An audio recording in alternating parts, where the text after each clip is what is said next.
Dimanche dramatique sur les routes de Bretagne, au moins 4 personnes y ont trouvé la mort dans une série d'accidents. À Plouarzel, 2 personnes ont été tuées et un enfant grièvement blessé dans une collision frontale. À Trégomeur, c'est une jeune fille qui a trouvé la mort dans un accident lié à la grêle. À Plouer-sur-Rance, un quinquagénaire s'est tué en perdant le contrôle de son véhicule.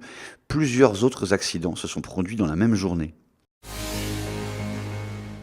EDF et Naval Énergie abandonnent le projet d'hydrolienne sur le site de Paimpol-Bréhat. Les 2 machines de 300 tonnes avaient été immergées en janvier et mai 2016, mais des problèmes techniques en avaient retardé la production effective d'électricité. 200 millions d'euros ont été investis dans le projet. Il devrait toutefois permettre de tirer des enseignements utiles à une installation prévue, elle, au Canada.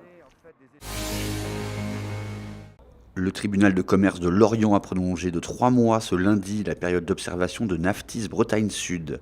L'entreprise de construction et réparation navale avait été placée en redressement il y a 1 an. Ces 35 salariés vont se voir proposer un reclassement sur d'autres sites du groupe. Beaucoup d'entre eux semblent toutefois préférer un licenciement pur et simple. C'est ce lundi qu'a débuté à Brest la première session du service militaire volontaire. 52 garçons et filles de 18 à 25 ans, parfois en difficulté, y ont fait leur premier pas dans la matinée au centre Villeneuve.